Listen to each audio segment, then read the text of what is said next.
Hello everyone, I am Pooja okay. I am a clinical nutritionist और इस video में हम जानने वाले हैं डायबिटिक डाइट प्लान के बारे में।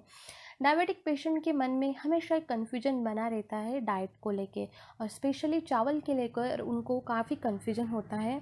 सफ़ेद चावल खाएं या ना खाएं, और बिल्कुल भी हमें नहीं खाना चाहिए क्या, इसमें के बारे में उनके मन में डाउट हमेशा रहता है। सेम बात लागू होती है फ्रूट्स पर भी। फ्रूट्स खाते वक्त उनको भी ध्यान रखना पड़ता है, मीन्स ख्याल आता है कि ये मैंने खाना है या नहीं खाना है। डायबिटिक पेशेंट के ऐसे ही और भी कई सवाल होते हैं मन में।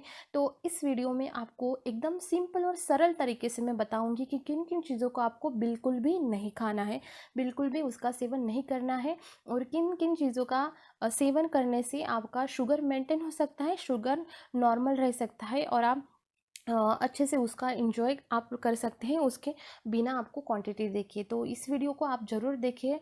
जैसे कि बेकरी प्रोडक्ट होते हैं, फ्रूट्स होते हैं, तो इनमें बेकरी प्रोडक्ट में भले ही ग्लाइसेमिक इंडेक्स कम हो, लेकिन कार्बोहाइड्रेट ज़्यादा होने की वजह से इनका जो ग्लाइसेमिक लोड है ज़्यादा बढ़ जाता है, इसीलिए इसका सेवन ना करें। अब देखते हैं डायबिटीज़ क्या है। डायबिटीज़ एक मेटाबॉलिक डिसऑर्डर होता है जिसमें कि हमारे बॉडी में इंसुलिन तो बनता है या फिर नहीं बनता है, लेकिन अगर बनता भी है तो इस्तेमाल नहीं हो पाता है, और जिसकी वजह से बॉडी में जो शुगर है, स्टार्च है, यूटिलाइजेशन अच्छे से नहीं होता है, और इन चीज़ों को ग्लूकोज में डाइजेस्ट नहीं होता है, और इसी वजह से हमारा जो इंसुलिन की प्रॉब्लम आती है, मेटाबॉलिक डिसऑर्डर होता है ये। अगर डायबिटिक पेशेंट का डाइट के बारे में अगर बात करते हैं तो कोई स्पेशल डाइट नहीं होती है, इनको सिर्फ बैलेंस और हेल्दी डाइट दी जाती है जो बाकी नॉर्मल पर्सन के लिए भी काफ़ी फ़ायदेमंद होती है।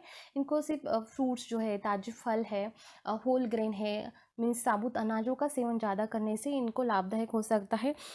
डायबिटिक के पेशेंट का जो आहार है डिपेंड करता है उनका वेट कितना है, उनका उनका शुगर लेवल कितना है, उनकी लाइफस्टाइल कैसी है, इस बारे में उनका ये होता है, डाइट डिपेंड होता है। अब बात करते हैं कि कौन से फूड जो है हमें बिल्कुल भी नहीं खाना है। सबसे पहली बात आती है किशमिश, और साथ ही में आपके जो भी ड्राई फ्रूट्स है उसको आप काफ़ी कम सीमित मात्रा में ले। फ्रूट जूसेस की तुलना में आप अच्छे अगर ताजे फल वो ऐसे ही खाते हैं तो ज़्यादा फ़ायदेमंद होते हैं। जो भी मीठी चीज़ है उससे भी परहेज़ बनाएं, तरबूज को भी आप कम ही खाएं, चीकू को बिल्कुल भी ना खाएं। जो फुल फैट मिल्क होता है उसको आप ना लें, भले ही आप स्किम मिल्क ले सकते हैं। सफ़ेद चावल, सफ़ेद ब्रेड का भी सेवन ना करें। फल जो है ज़्यादा ग्लाइसेमिक इंडेक्स वाले फल ना खाएं। जो भी मैदे से बनी हुई मठरी है, चीज़ें हैं, उसका भी सेवन ना करें। सफ़ेद चावल का सेवन तो कर सकते हैं, लेकिन क्वांटिटी जो है सीमित में रखें। फ्राइड फूड और अल्कोहल का सेवन एकदम से कम कर दें। डायबिटिक पेशेंट में अब देखेंगे कि कौन सी चीज़ें खाने से उनको ज़्यादा फ़ायदा होता है। तो दालचीनी और मेथी दाना, दो ऐसे फूड सप्लीमेंट हम इसे कह सकते हैं, नेचुरल फूड सप्लीमेंट इसे कह सकते हैं। ये उनके लिए काफ़ी लाभदायक होता है। और साबुत अनाज में अगर हम उसका स्प्राउट्स खाते हैं, मूंग चना का, वो भी फ़ायदेमंद होता है। करेला, और जो भी प्रोटीन रिच फूड होते हैं जैसे कि मछली है, अंडा है, चिकन भी आप ले सकती है। चिया सीड प्रोटीन का अच्छा सोर्स होता है, साथ में इसमें फाइबर भी ज़्यादा होता है।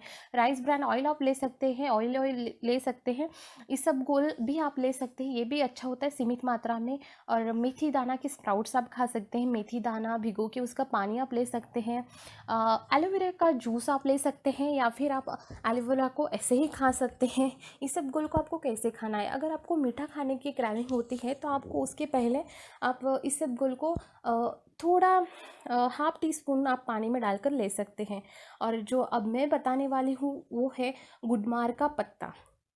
अगर आप खाली पेट अगर गुडमार का पत्ता खाते हैं तो आपका शुगर जो है काफ़ी मेंटेन रहता है। अगर आपको मीठा खाने की भी इच्छा होती है तो आप पहले गुडमार के पत्ते खा लें, उसके आधे घंटे बाद आप थोड़ा सा सीमित क्वांटिटी में आप स्वीट खा सकते हैं, जिससे कि आपका शुगर लेवल एकदम से स्पाइक नहीं होगा, एकदम से नहीं बढ़ेगा।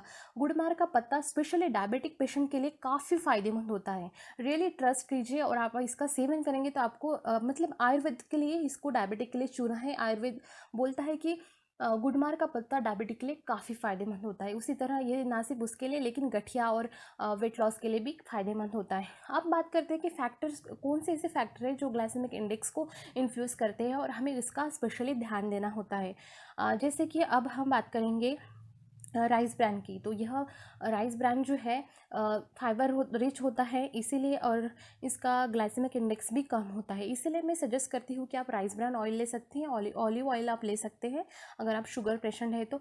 उसी तरह आपको हमेशा डायबिटिक पेशेंट को कन्फ्यूजन होता है कि रोटी खाए या रोटी से बना हुआ जो कांजी है, आप जो भी खीर वगैरह बनाते हैं, कुछ भी आप बनाते हैं तो ज़्यादा ध्यान दें कि आप रोटी चबाकर खाते हैं तो उसका ग्लाइसेमिक इंडेक्स कम होता है। वेयरएज़ आप उसी आटे से अगर कांजी बनाते हैं, पेरोडोजी बनाते हैं, जो भी खीर टाइप का आप बनाते हैं, तो उसका ग्लाइसेमिक इंडेक्स हाई हो जाता है। तो हमेशा भर दीजिए, रोटी खाए ना कि उसके आटे का कुछ बना के। अब नॉन ऑब्जर्वेबल ओलिगोसैकेराइड्स और डाइटरी फाइबर जैसे पेक्टिन और बीटा ग्लूकान गम फूड होते हैं, वेजिटेबल सीरियल्स होते हैं, वो ग्लूकोज को इंटर करने, मतलब उसका रेट जो है ब्लड शुगर में इंटर करने का कम कर देते हैं ग्लूकोज को। और यह चीज़ें खाना मतलब बहुत काफ़ी फ़ायदेमंद होता है जाता है, मतलब इसके एकदम से शुगर नहीं बढ़ती है हमारी, जो भी हम खाते हैं तो ये चीज़ें खाने से शुगर कंट्रोल में रहती है। पका हुआ खाना खाने की तुलना में जो हम अधपका यानी कि जो भी फ्रूट्स है, वेजिटेबल्स है, नेचुरल जो वेजिटेबल और फ्रूट खाते हैं तो उसका जो ग्लाइसेमिक इंडेक्स है वो कम रहता है, और जो ज़्यादा पका हुआ खाना रहता है उसका ग्लाइसेमिक इंडेक्स हाई हो जाता है। चीज़ें वही है, बस उसको कुक करने से उसका ग्लाइसेमिक इंडेक्स बढ़ जाता है। प्रोटीन और फैट से बनी हुई चीज़ें का ग्लाइसेमिक इंडेक्स तो लो होता ही है, साथ में इसका जो कार्बोहाइड्रेट कंटेंट भी कम होता है इन फूड का, तो इसीलिए लो फ्लैट मिल्क आप ले सकते हैं, मछली आप अच्छे से इंजॉय कर सकते हैं, अंडा भी आप खा सकते हैं। अंडे का पीला भाग थोड़ा ना खाए, कोलेस्ट्रॉल की प्रॉब्लम हो सकती है। साबुत अनाजों में आपको फाइटिक एसिड मिलता है जिस कारण ग्लाइसेमिक इंडेक्स इसका कम हो जाता है, इसीलिए ज़्यादा से ज़्यादा मतलब साबुत अनाज जो होते हैं वो खाने पे भर दीजिए, जैसे कि चना स्प्राउट्स है, मूंग स्प्राउट्स है, वो आप खा सकते हैं। नेचुरल फूड्स का ग्लाइसेमिक इंडेक्स कम होता है, और जो भी आप उसको ही अगर आप प्रोसेस्ड फूड बना देते हैं तो उसका ग्लाइसेमिक इंडेक्स हाई हो जाता है। तो हमेशा नेचुरल फूड प्रोडक्ट को चूज़ कीजिए, और जो भी प्रोसेस्ड फूड है उसका सेवन लिमिट में कीजिए, या फिर हो सके तो अवॉइड कर सकते हैं। अब बात करेंगे हमारे इंडियन रीजनल खाने की, उनके ग्लाइसेमिक इंडेक्स की। तो कुछ फूड मील जो है जिनका ग्लाइसेमिक इंडेक्स कितना होता है उस बारे में हम बात करेंगे। तो पहला जो है पोंगल विद सांबार का 63.3 आता है, और ये जो है ये स्पेशली कर्नाटका की डिश है, बिसिली भात, इसका 58 इस ग्लाइसेमिक इंडेक्स होता है। उत्तपम विद चटनी का ग्लाइसेमिक इंडेक्स की बात करेंगे तो ये भी 63 होता है। साउथ इंडियन मील पर डिपेंड करता है कि उन्होंने अगर ज़्यादा मीठा वगैरह ले लिया तो इसका जो ग्लाइसेमिक इंडेक्स है हाई हो जाता है, लेकिन टिपिकल अगर बात करेंगे तो 63.3 होता है। कर्ड राइस, अगर हम कर्ड यानी कि दही की बात करते हैं तो वैसे इसका 28 ग्लाइसेमिक इंडेक्स हो जाता है।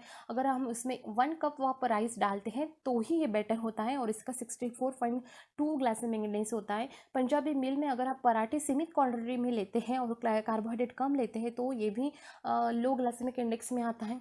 लेकिन अगर आप इडली विद चटनी, वो भी आप अगर इसकी चटनी खाते हैं, कोकोनट की चटनी खाते हैं, तो इसका ग्लाइसेमिक इंडेक्स 10.5 मीन्स देखिए बाकी के तुलना में आपका इडली का जो है ग्लाइसेमिक इंडेक्स हाई हो गया है, तो आपका इसका क्वांटिटी जो है आप कम कर सकते हैं। 2 ही इडली खाएं, 2 से ऊपर ना खाएं।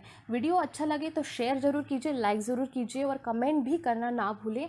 और अपने डाइट का ख्याल रखिए, हेल्दी रहिए, हैप्पी रहिए। थैंक